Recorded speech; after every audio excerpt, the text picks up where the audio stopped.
Hey, it's U1C3.L4 multiplying integers.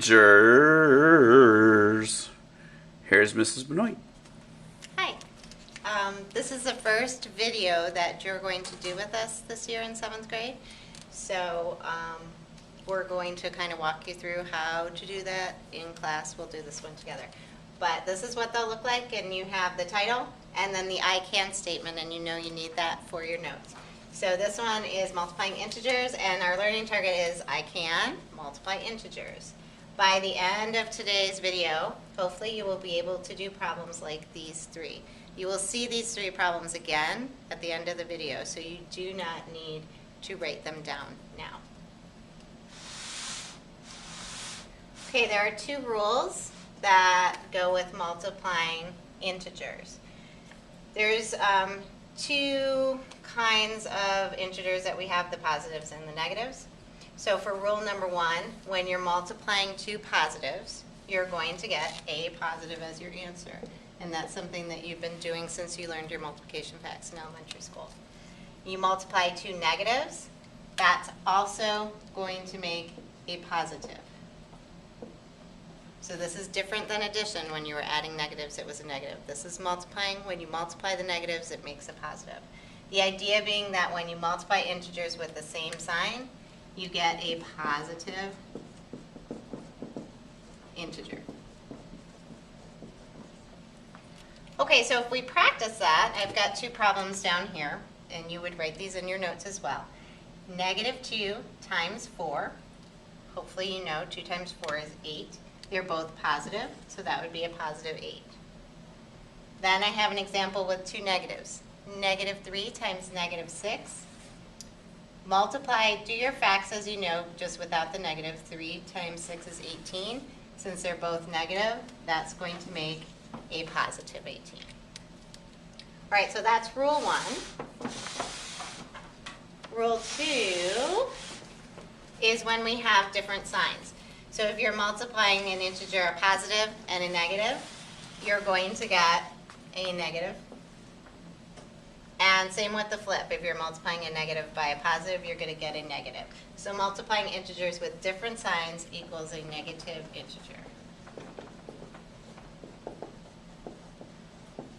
Okay, so we have two examples of this as well. Negative 8 times 7. Again, just reach into your brain for those math facts. 8 times 7 is 56. But because 1 is negative, it would be a negative 56. And 3 times negative 9.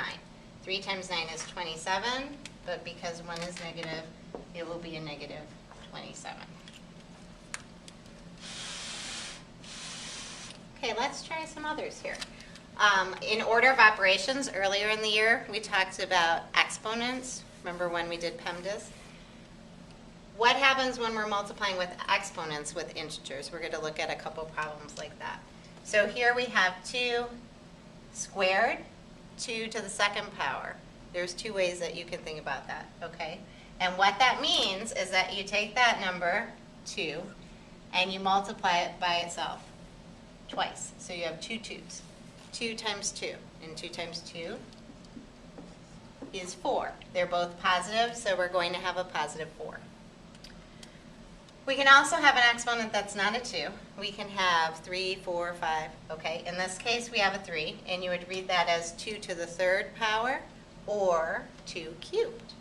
Oh, I'm sorry, not 2. Negative 4 to the third power or negative 4 cubed. What that means is you take this number, which we call the base number, and you multiply it by itself 3 times. So we have negative 4 times negative 4 times negative 4. Do it in chunks. So negative 4 times negative 4. 4 times 4 is 16. And because it's two negatives, that's a positive 16. Bring down the remaining negative 4. 16 times negative 4.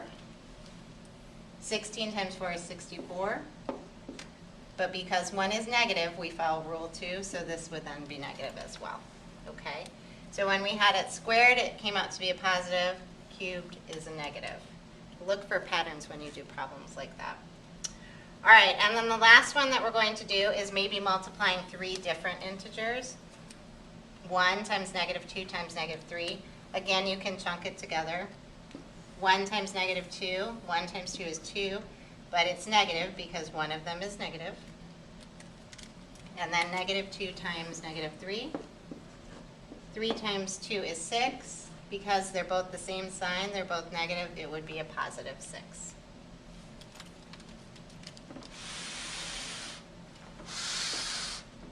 Okay, so now let's go back to those problems from the beginning and see if you can hit our learning target. Can you solve these three problems?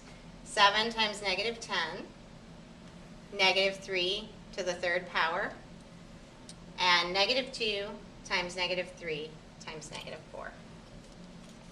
Good luck.